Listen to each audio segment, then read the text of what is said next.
Welcome to AI Unleashed. The genie is out of the bottle, so be careful what you wish for. This is the podcast where we cut through the noise, demystify artificial intelligence, explore its real world impact, and tackle the honest concerns that keep people up at night. I'm your host, Douglas McFarlane, and I'm genuinely passionate about this revolutionary technology and how it's evolving right before our eyes. We've covered the hype, the breakthroughs, and the pitfalls in our first 3 episodes, and now, in Series 2, we're diving even deeper with incredible guests who are shaping the conversation. Today, I'm joined by Dr. Alberto Chierici, an AI strategist, an entrepreneur, and author of The Ethics of AI, Facts, Fictions, and Forecasts. Alberto is a principal AI specialist at the Gradient Institute, where he advises governments and organisations on responsible AI deployment. He holds a PhD from NYU in AI and dialogue systems, has founded multiple ventures, and has spent years as both an entrepreneur and investor in the technology space. He writes the Human Override Substack on keeping human judgment sharp when everyone's rushing to automate, and is known for a perspective that sits at the intersection of AI strategy, cognitive resilience, and what it means to scale without losing your humanity. Alberto, welcome. Thank you so much for joining me today. Thank you for having me, Doug. So it's nighttime over there in Australia, yeah? Yeah, almost 6 p.m. Morning time here. Good to see you. Right, what first pulled you into this field, and how was your view of AI's real potential and limits shifted by 2026? Long story, but I try to cut it short. My background is unconventional. So I started my career as an actuary. I was actually living in London, working in insurance companies, building statistical models for insurance pricing, insurance reserving. And the discipline is not that dissimilar to data science. It's all about building mathematical models, statistical models that try to predict some aspects of reality. And that sort of naturally brought me to machine learning, because as the techniques were advancing, we were discovering in the early 2010s that machine learning techniques could be used in many business and economical settings. So I went into data science and building machine learning systems for retail, insurance companies, banks. And I was so fascinated by the field, that the fact that this sophistication of modeling, compute, and good quality data could predict things with a certain level of accuracy, being very helpful for business decisions, and also having a certain impact on like society. For example, if you use a statistical model to calculate an insurance price, that calculation decides who's in or out of a financial safety net. So that's a straightforward impact into society, which is also what shifted me towards more, let's say, the human side. Rather than focusing too much on what the models can do, I started focusing more on what the humans do and how they react, how they use these tools. So this is a story that brought me into the field. Then after some consulting years, I went on building my own business. I built a startup building conversational interfaces for verticalizing insurance, so chatbot software for insurance companies. And this was the early days of chatbot, was 2016, so exactly 10 years ago. And the models were way more limited than today. And then after that, like, the business did pretty well, and is still active and serving clients across Europe. And but then life brought me to other places. I moved with my family to the UAE in Abu Dhabi, where I decided to take a step back into academia and study a PhD in computer science, focusing on dialogue systems and chatbots. And these were the same years where all the models and papers that set the GPT revolutions came out. So I was really interested in that, and then the rest is history. And then this is what fascinated me. Your question was also what shifted in 2026. like everyone, the real shift was 2022, when GPT-3 came out.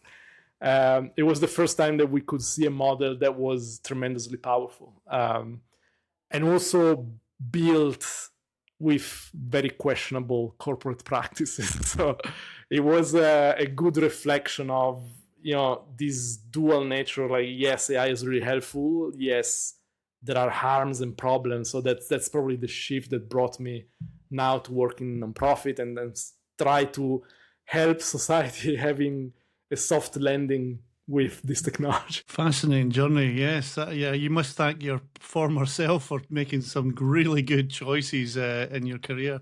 So what are the top 2 to 3 misconceptions people still hold in 26 about what today's AI, LLMs, agents, etc., can truly do versus the hype we see from companies and media? Yeah, that's a great question. And there are many misconceptions. And I can probably think of isolating a few that are important. And I also want to take a little step back and probably explain that misconceptions really come more from a worldview rather than the technology itself or what is marketed about the technology.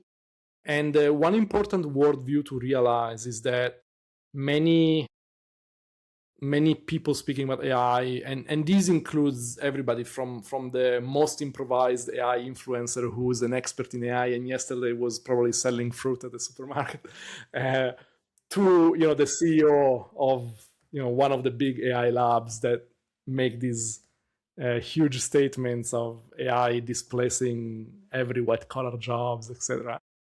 I think the main misconception running across these figures and some scientists as well is that what makes up of human agency, intelligence, and the abilities that we have as human beings are just in our brain, and the brain is the statistical engine that sooner or later we can reproduce exactly. So at the moment they argue we have models that can behave similarly, and one day with more scale, more data, more compute, it will probably match or even surpass the human brain. So the underneath assumption is the human brain is just a statistical engine. I want to push back with this assumption. I personally don't believe in that, and it's a belief, a strong hypothesis. There's no scientific proof that that's true, but most people treat it as a fact, like they don't even discuss it, and that sort of disturbs me. Like, scientists should be more honest about their assumptions and beliefs, and this one is just accepted as a fact and not disputed enough as it should be. And from this derives a lot of other things. And back to your question, misconceptions derive because if that is true, yes, at some point we will have machines that do exactly as humans do. If that is not true, of course, we will keep building more capable machines, but it's not a given that more scale will give us more intelligence. And so to point out some of the misconceptions, so one is reliability of AI systems. There are AI systems and AI systems.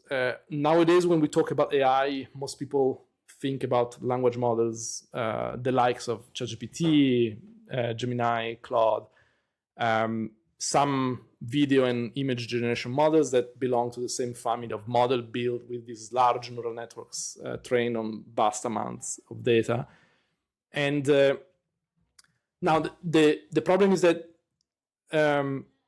if you look at the benchmarks that are usually constructed by academics or developers of these AI models, and they say things like, oh, they can do 90% of the job of a lawyer, right? These benchmarks, they differ a lot with what happens in real life. So there is an academic benchmark and then the real life application. And usually there is a big gap in that. One of the reasons of this gap is what I said earlier about the main assumption underneath. If you keep treating AI as replacement for human, it's where things go wrong. So there is a team of researchers in Gradient Institute where I work that is actually studying this misconception. Like, if we keep building benchmarks that treat the language models as humans, we are probably measuring the wrong things. Language models are a different, let's say, type of smart processing of data, a different type of agency that we can build in machines. It doesn't really have anything to do with human approach to reality. So we should probably measure different things and calibrate more our views of what the models can do for real versus what they are marketed for. Just another misconception, that there are many, but let me just point to another one, which is the narrative that we keep hearing these days on the automation of jobs. There is this chart from Anthropic research that went viral on social media. With many things in AI, it's a difficult period because there are many things that are true, and at the same time they coexist with things that aren't like necessarily accurate. And on the job side, yes, it is true that AI can accomplish certain tasks that up to probably last year only humans could do. If you take software engineering, that's one for sure that is quite evident now. However, the richness of what a human job is very different from a series of tasks that you can automate.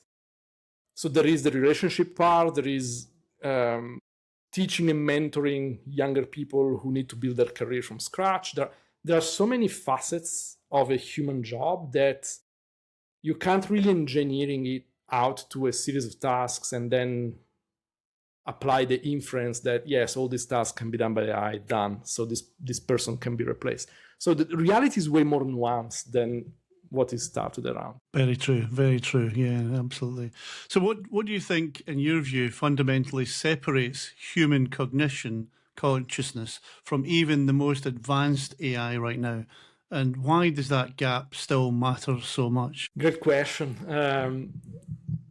I shall probably say that maybe I'm not the right person to answer it because I'm not a cognitive scientist. I know a little about neuroscience, but I do speak with neuroscientists and cognitive scientists, behavioral scientists. And so this goes a little back to that main hypothesis, like the human brain is a statistical engine. Several neuroscientists are disagree with this vision.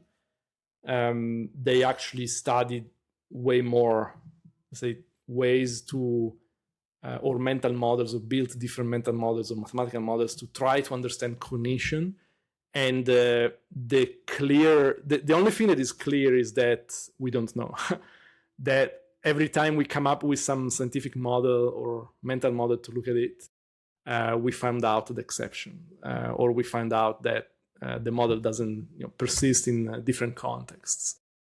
The same is true for philosophy. I'm very passionate about philosophy. I speak with many philosophers to make sense of this whole world. And even in philosophy is debated a lot. What is human cognition, consciousness? There isn't yet an agreed upon model or way to describe it. But when I think about like in my own probably experience and the perception I have about human cognition, consciousness, first of all, I have to say that as far as we know, we are the only creature in nature who are self-aware, like aware of ourselves. And this leads to a series of externalities, choices, or let's call them responsibilities in the world that other parts of nature don't have. To give you a quick example, we feel responsible to take care of animals, whereas there are not other animal species who feel responsible to take care of others. There is definitely something in this being self-aware respect of other, say, biological or natural realities. And other things that we have that we don't really know how to describe, we don't really know how, let alone coding them into machines, is humans have taste, intuition, the ability to feel friction, to learn from it. Sometimes friction itself is very instrumental to learning. And about this, I was posting on LinkedIn a few days ago a historical parallel with connecting, this idea of cognition with misconceptions about AI. French painter Paul Desrochers. He was the first time he saw a photography said, painting is dead. And how many times we heard the same? The first time a lawyer tries to use one of these large language model tools, they say, law, let's say entry-level law jobs are completely dead. But in photography, what happens is that painters who could only copy realities, yes, probably they stopped doing that or they lost their jobs. But the ones who survived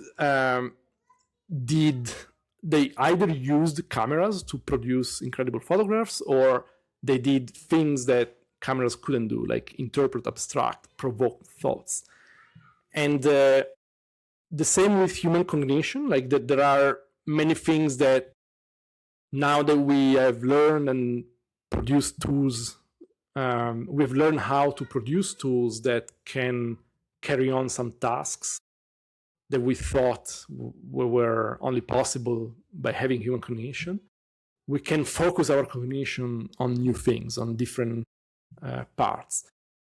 And so as AI commoditizes more and more execution, I think there is going to be an emergence of premium tasks or services shifting towards judgment, taste, the kind of pattern recognition that comes from lived experience. I would probably offer these elements. I don't know if it is helpful.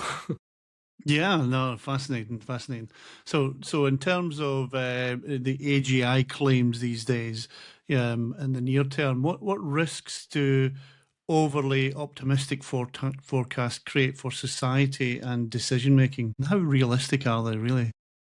The AGI timelines. I don't think any guess is really realistic.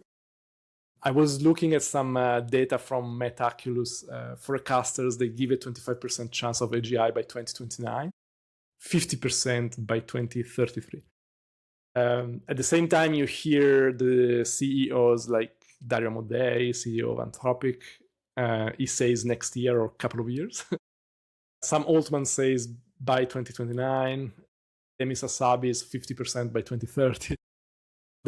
There is, everybody's making up numbers.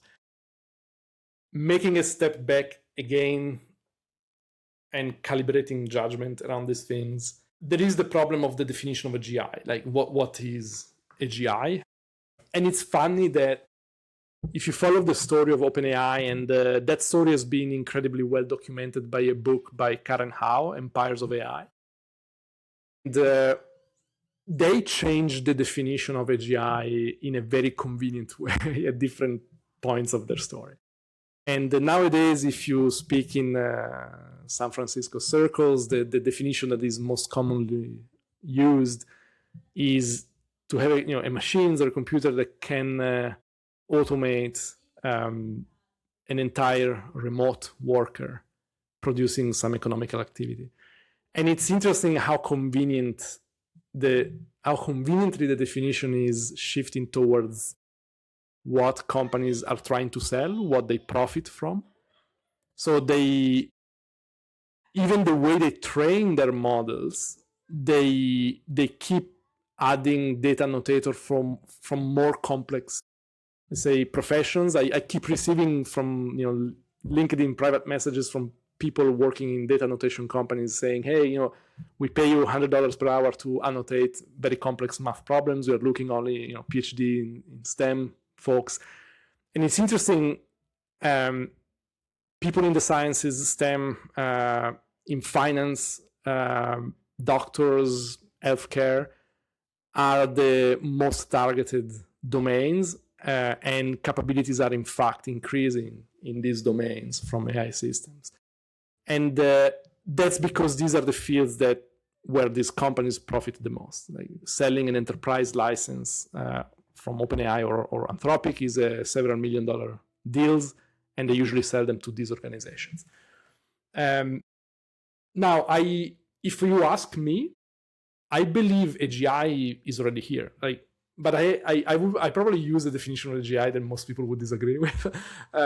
To me, AGI is a general purpose software. Like, it's a software that can do many things, not just one. Like, most of the software that we had in the pre-AI era was a software that could only achieve one task. Like, spreadsheets can only do calculations, right? You cannot ask a spreadsheet to teach you something or to write an article.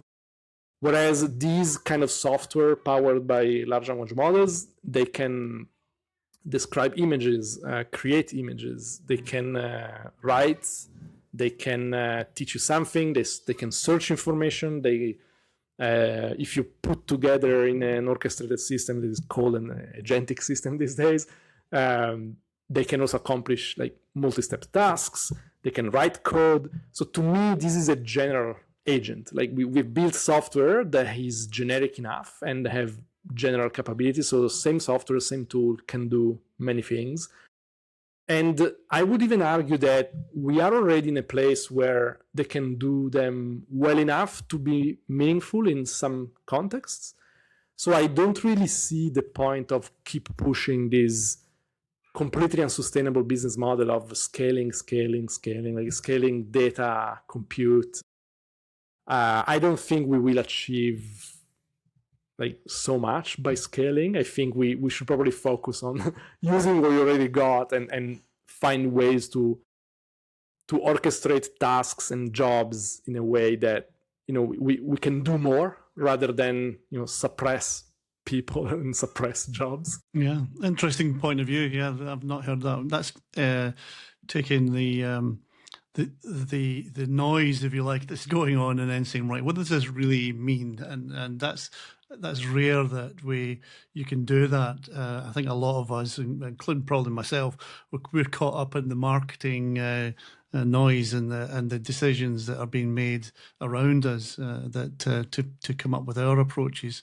So you mentioned staying calibrated. You know, what are 2 or 3 practical strategies that you recommend for staying calibrated and keeping human thinking in charge, especially in high stakes work or decisions? Yeah, that's a great point, and I keep changing these strategies myself because these tools, they progress so quickly that it's. I would say probably step 0, it requires a lot of adaptability, like having a huge being fine with change, fast and continuous change, adapt to it. And I would say as a sort of one-liner, like, be ready to drop it all and start again. We have this effect that I think it's called the sunk cost fallacy effect, where once we invest in something, we keep holding to it even if it is not good. Like, when you start a book, you want to finish it, you know, even if, you know, at page 50 you realize the book is trash.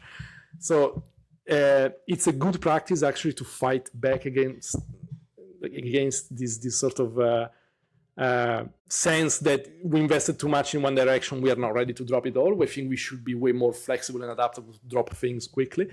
As a matter of fact, if I think about AI tools that I try to do my job, but also to do many other things, I can name probably 3 or 4 that resisted over the last 6 months, and I've tried probably 50. Right? So there is this adaptability that we really need to lean into. One strategy is also having a regular audit of what did I actually decide. So I do this weekly. Like, I ask myself, what decisions have I made this week? And I ask myself, you know, which of these I made and which of these I just accepted what an AI suggested me. That gives you a good sense about how much you're giving, let's say, too much space to AI to run your life or run your thinking, versus what thinking you need to keep. There is another strategy, which is deliberate friction. For example, I write a lot and I use many editing tools. I also have a page on my website where I describe how I use like my level of AI into my writing, because I don't really like everybody hates AI slop. I don't think AI writes well. So you can use it as a tool to help you in the process, but as soon as you leave too much space to the AI, like the output is really horrible. And one of these tools, I have like a CRUD project with all the background set up to write in a way that I like, and with a lot of rules and my own personal constitutions on how it should behave and should do research, should quote research, etc. But the most important point is that there is a piece of the system prompt that I give, which is act as a Socratic coach, like ask me back questions, never give me like the answer served on a silver plate. And I really love that, because it forces me, like it adds this friction that I ask, hey, can you write me a piece about X and Y and see how the first draft looks like? And it keeps asking me back questions, which I love, because it kind of stops me to say, oh, okay, now I have to think. Another strategy that just, 3 is the magic number, just to give one more, learn in public. Back to the problem of writing. There is writing is thinking. So a lot of people write just to put out content because maybe they're told by LinkedIn coaches or other, let's say, social media creators that the more volume you have out there, the more you build visibility, the more you build thought leadership, etc., etc. I actually tried that way, and honestly, I didn't feel like I was building anything meaningful. So I started sort of writing as thinking rather than as content, reflecting on my own thought process openly. When I write about what I'm learning, I don't necessarily teach something, but I think out loud. And that exercise kind of helps me to build the intellectual dependence that AI shouldn't and cannot erode. And with anything about calibration, when I think about calibration, I think, fine-tuning one of those gears until you get like the right signal. Usually you go back and forth, the excess and the opposite. I also do that. Like sometimes I try to think, okay, let's believe what all the big AI labs market. Let's believe all they say. Let's spend an entire weekend like building software with coding agents and just go mad and go crazy, very deep inside these things. So that's the excess, and it's very helpful because it really puts me back to say, okay, now I understand more the capability, but I also understand more where my judgment is really important. Yeah. So I read at the weekend there, a BBC scriptwriter said his job is safe. He's been successful in a number of TV shows, and he says, AI is just useless when it comes to writing. So, a quality writing, I guess some basic writing it does. So you talk about cognitive survival, this idea that your mind is your main asset and you have to actively protect it. What does that look like in practice for a founder or a leader making decisions every day? Yes, and I think the example you mentioned about the BBC writer is very suited for that, because cognitive survival is the idea that in a world flooded with AI-generated information, writing, videos, etc., your ability to think independently becomes a very scarce resource. In practice, what I did, as I was mentioning earlier, I rebuilt my own learning process like 3 or 4 times last year, because the context kept changing, and often people like to treat their workflows like furniture, like it's there, I learn it. But the lifetime of a skill today is becoming shorter and shorter, and we need to keep educating this neuroplasticity. It's a muscle to keep training and keep learning, and it's actually really beautiful once you lean into this continuous and exponential learning, let's say, habit. And there's also another aspect of this cognitive survival is I think what was highlighted by that Harvard study that went a bit viral as well on social media recently. It was a research piece that found that younger, more exposed to AI participants in a study ended up with lower critical thinking scores. So this suggests that there is a trend that compounds, like the more, and I think the Harvard study coined the term AI brain fry. So this is a real thing. Like when I was saying earlier that when I go towards the excess, that I spend an entire weekend building like crazy with AI tools and going all in, it really feels like brain fry. Like it feels like it's too much. We can like absorb. So the in practice, we should really treat our thinking like fitness, like going to the gym. We don't just achieve a goal, a weight or a strength goal once and then we're done. It's just it requires deliberate practice, writing by hand, doing analysis occasionally by yourself. Today I did some math on a piece of paper. It was really pleasing.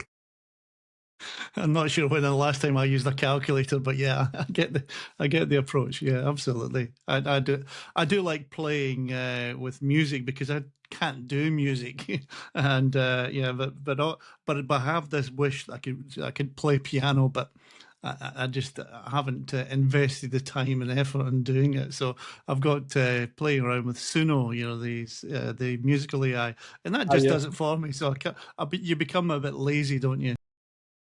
Yeah, totally. So you also have this line: "Don't watch what tech can do, watch what humans will do." Can you unpack that a little bit? I mean, where do you see the biggest gaps that human first founders can exploit right now? Yeah, definitely. So I would say every major technology or general purpose technology advancement creates some gaps that people obsessed with that technology itself may miss. And on top of that, we are probably, as humans, we are victim too much of like zero-sum thinking. To give some examples, the printing press created demand for literacy, education, created schools, dissemination of ideas. Photography created demand for human interpretation. Impressionism was one artistic movement that was born out of that. The internet created demand for curation, trust, tons of other industries. And I would say that AI is doing the same. So while everyone is focused watching what the models can do, what the capabilities are in real world or in the benchmarks, very few are actually paying attention to the humans. So watching how the humans adapt, how the humans respond to this technology. Some concrete gap examples. Let's take like AI automating call centers. There's a lot of that, a lot of AI agents automating customer service teams. And interestingly, we should really watch the human reactions to that, because there are cases where humans welcome that. For example, insurance companies, it's a typical one, because everyone had such a horrible experience with human customer service for insurance companies that if an agentic workflow is way more efficient, faster, and gets the job done really well, then of course like people would prefer that. There are many other cases, especially I think of hospitality, like hotel chains, restaurants, flying, traveling, where in reality there is a strong reaction against, like I spoke with many people asking, what's your daily usage of these AI tools, and one feedback that I keep hearing over and over again is that many times when I call an airline or when I call like any business that is in the hospitality or traveling sector, as soon as I hear the automated voice, I just hang out. I don't want to have, like, I want a human person. Or when you chat online, most people, just the first message is, I want to speak with a human. Like, don't even try to trash me towards all your automated funnels. Like, I really want to speak with a human. So observing what the person does, what the human reacts to things, not only is a very good product management skill and say strategy, but it's really an interesting way to gauge what contexts we can really make better with AI and which ones we should just stay away from.